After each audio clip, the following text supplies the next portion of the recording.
오늘 저희가 함께 읽은 본문의 말씀은 예수님께서 그를 따르는 제자들에게 들려주신 비유의 이야기입니다. 달란트 비유가 오늘 마태복음 25장에 이렇게 나오는데요. 바로 전장 마태복음 24장에서 예수님은 제자들에게 가깝게는 예루살렘 성전이 무너지게 될 것이다 라고 이렇게 말씀하셨고, 또 더 나아가서는 세상의 종말과 또 예수님의 재림에 대해서 이렇게 말씀을 해 주셨습니다. 그리고 그 다음 바로 이어서 마태복음 25장에서 세 가지 비유를 들려주고 계시죠. 그 세 가지 비유 중에서 두 번째 비유가 바로 달란트 비유입니다.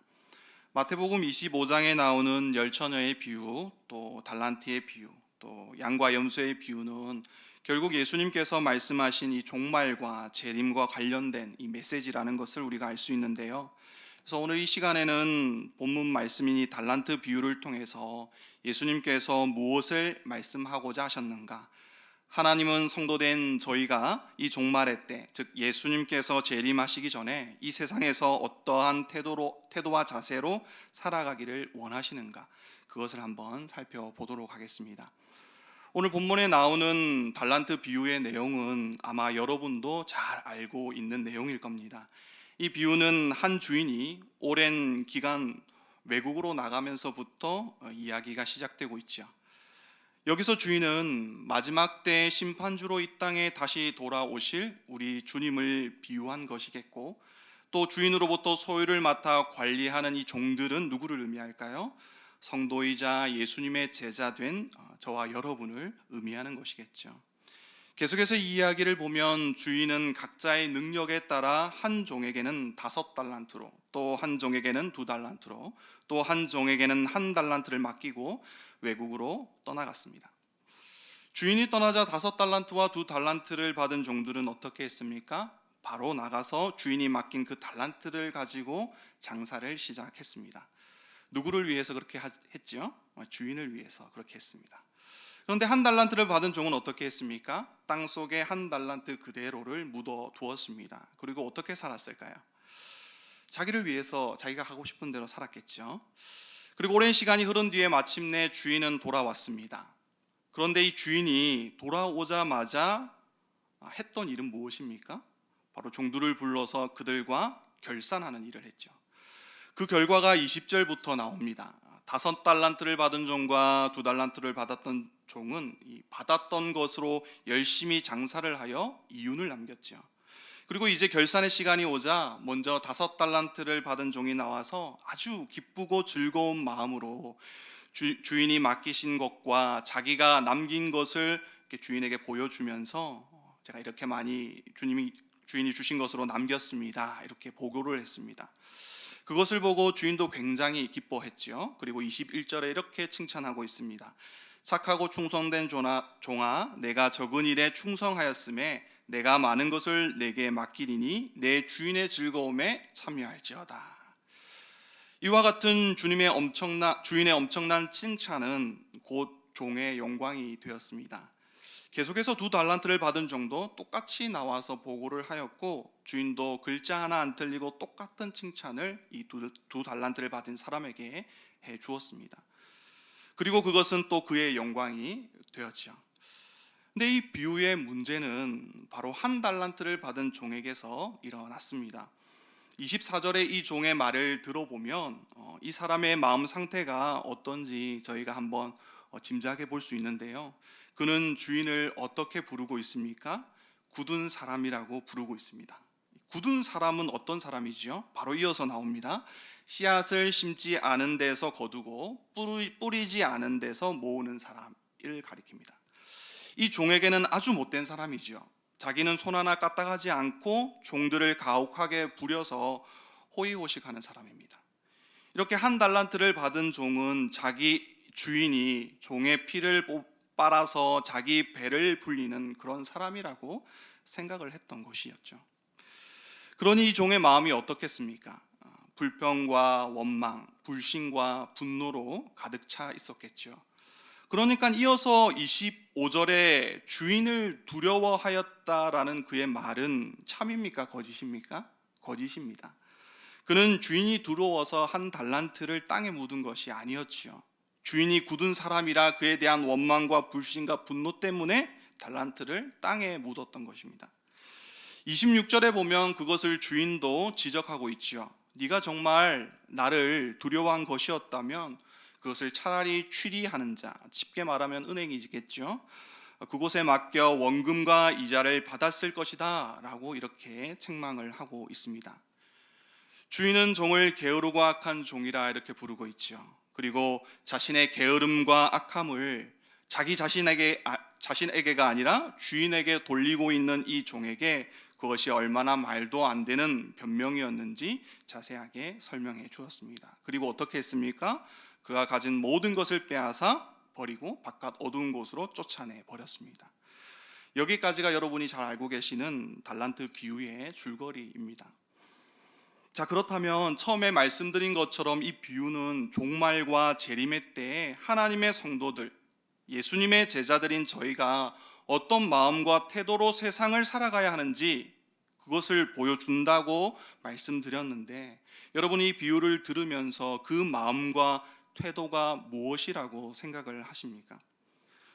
저는 예수님께서 해주신 이 비유를 보면서 저희가 주님께서 다시 오실 그날을 준비하기 위해서 필요한 마음과 태도는 바로 우리 주님을 향한 뜨거운 사랑과 신뢰라고 생각을 합니다.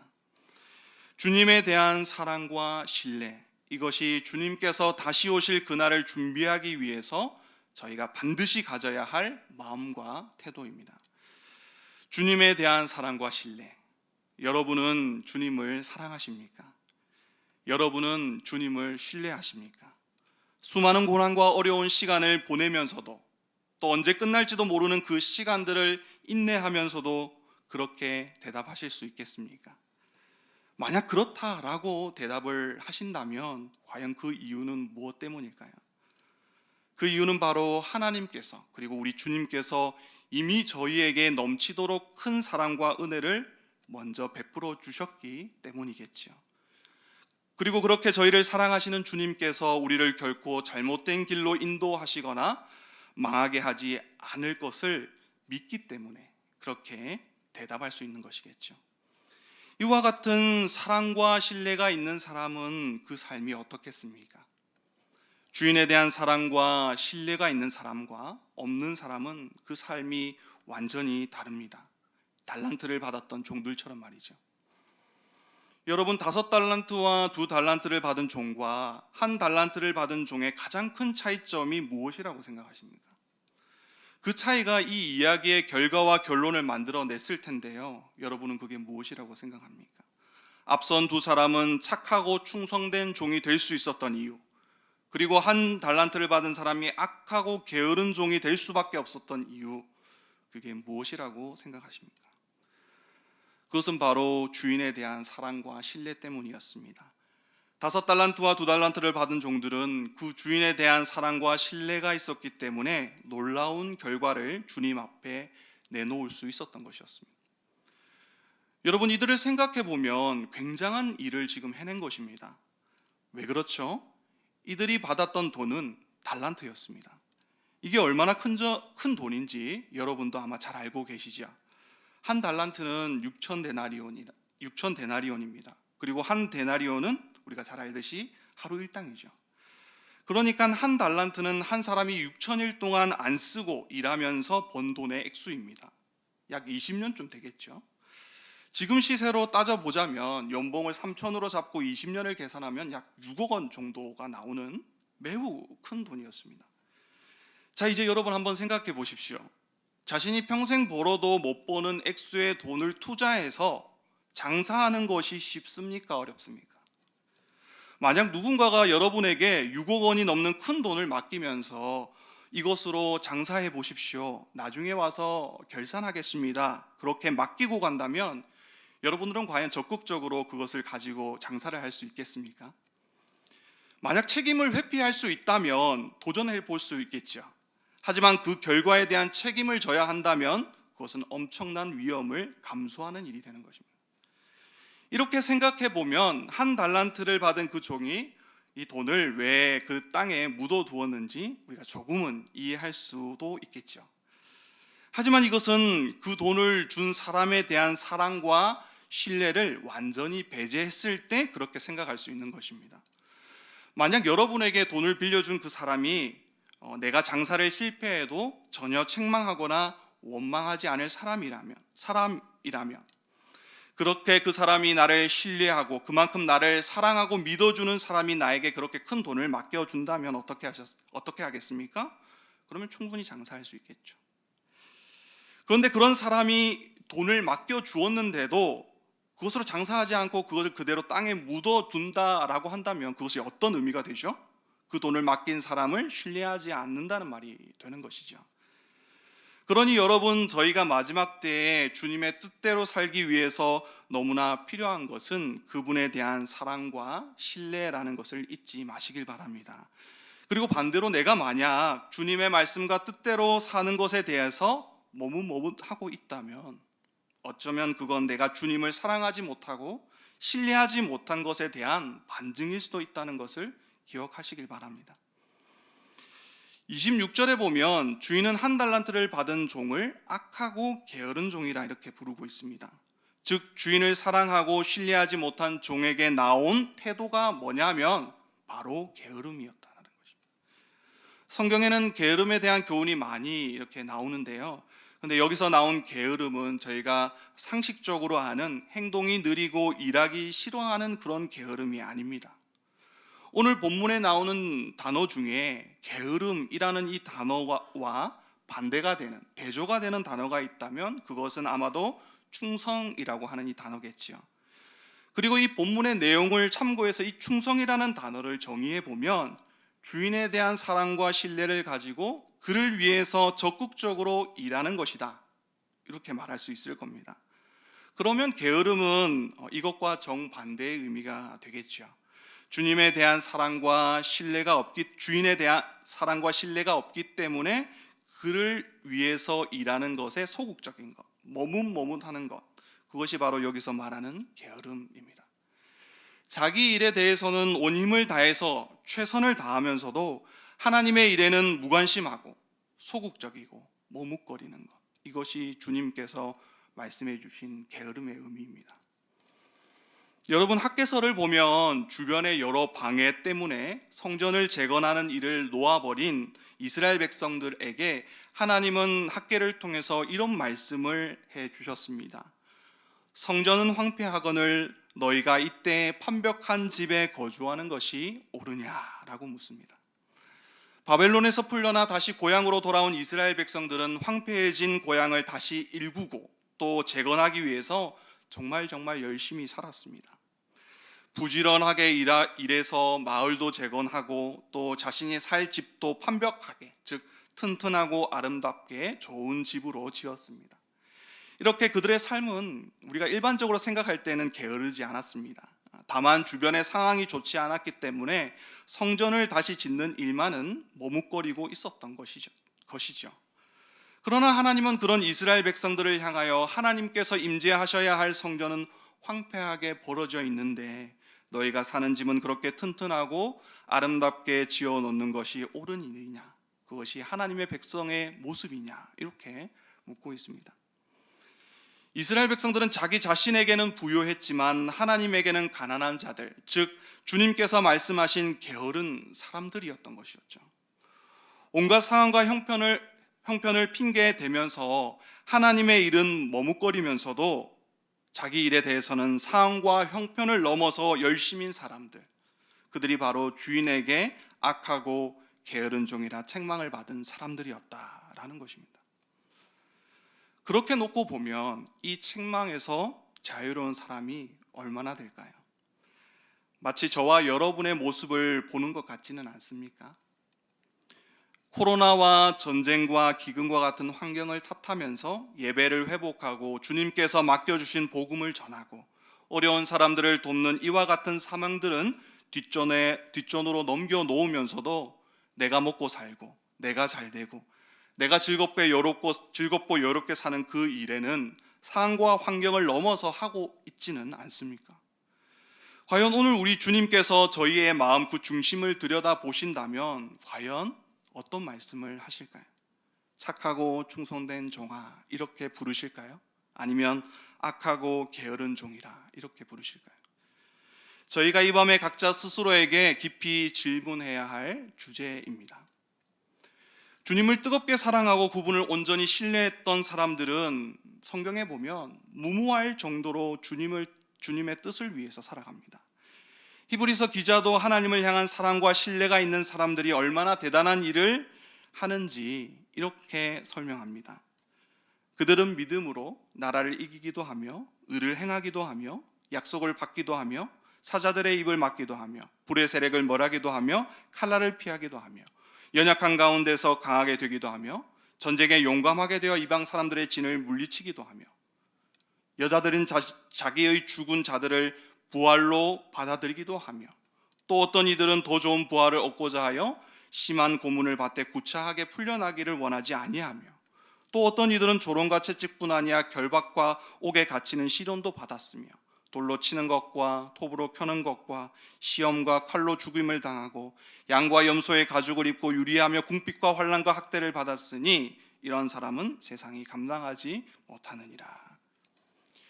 여러분, 이들은 하나님을 향한 믿음으로, 즉 그분을 향한 뜨거운 사랑과 신뢰로 이 모든 일을 해냈습니다.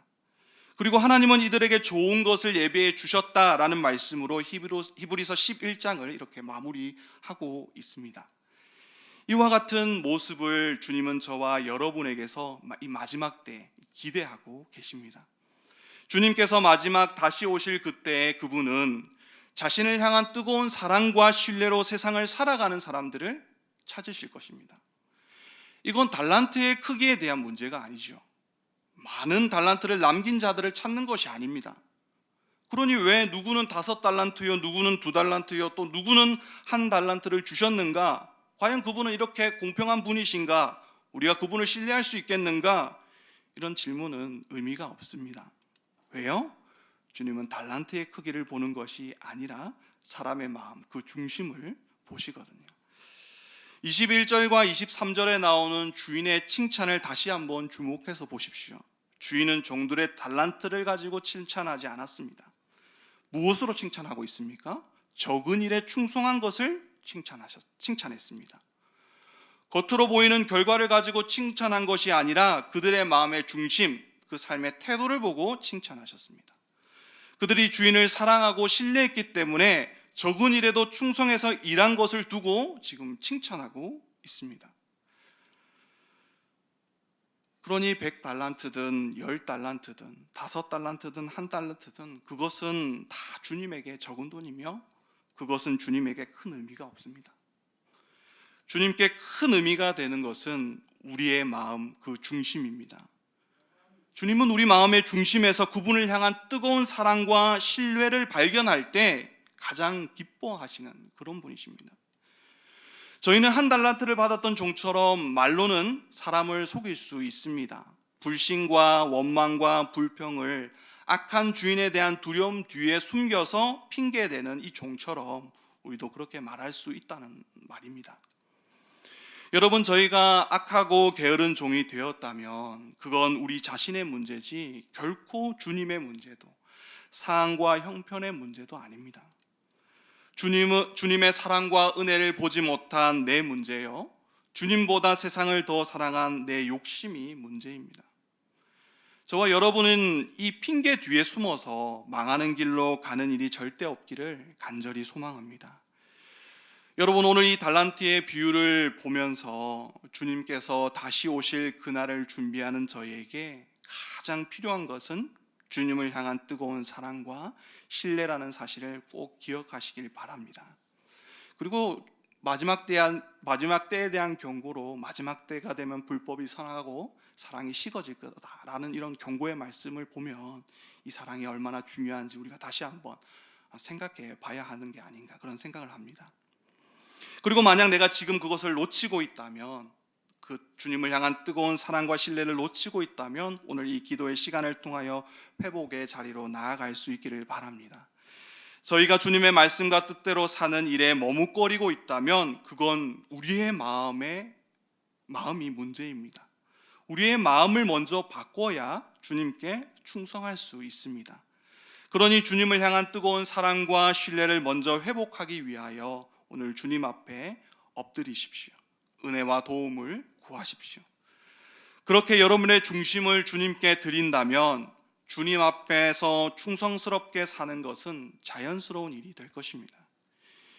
이렇게 오늘 이 밤의 기도의 시간을 통하여 주님 앞에 나아가셔서 주님을 향한 사랑과 신뢰를 회복하는 그 일이 이 마지막 때 하나님께서 가장 원하시는 그것임을 우리가 깊이 알고 그 은혜의 자리로 나아가는 저와 여러분이 될 수 있기를 주님의 이름으로 축복합니다.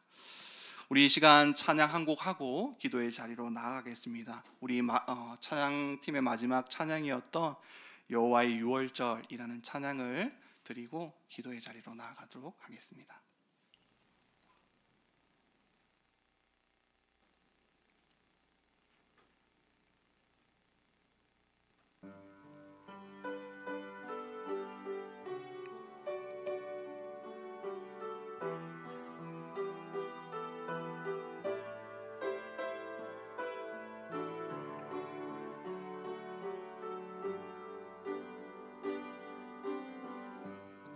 지극히 높은 주님의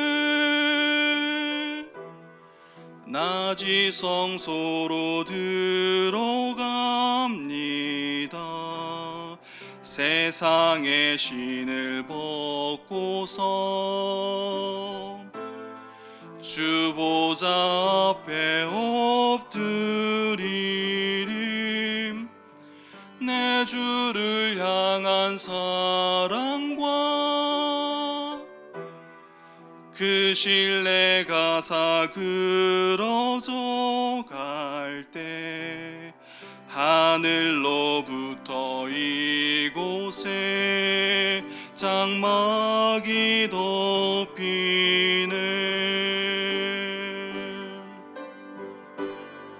이곳을 덮으소서. 이곳을 비추소서. 내 안에 무너졌던 모든 소망 다 회복하리니. 이곳을 지나소서. 이곳을 만지소서. 내 안에 죽어가는 모든 예배 다 살아나리. 이곳을 덮으소서. 이곳을 덮으소서. 이곳을 비추소서.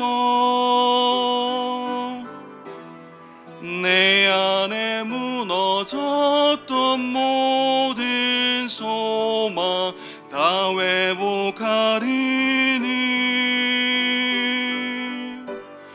이곳을 지나소서. 이곳을 만지소서. 내 안에 죽어가는 모든 예배 다 살아나리라. 아멘. 우리 함께 이 시간 오늘의 말씀을 기억하며 또 우리의 기도를 제목을 가지고 또 시간이 될 때까지 우리 하나님 앞에 함께 기도로 나아가도록 하겠습니다. 기도하겠습니다.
이제는 우리 주님 예수 그리스도의 이름과 하나님 아버지의 크신 사랑과 성령님의 위로 교통 충만하심이 뜨거운 사랑과 신뢰로 주님만을 바라보고 믿음으로 마지막 때를 준비하며 살아가기를 다짐하는 모든 주의 심령들과 또 그 가정들 위해 지금부터 영원까지 함께 있을지어다.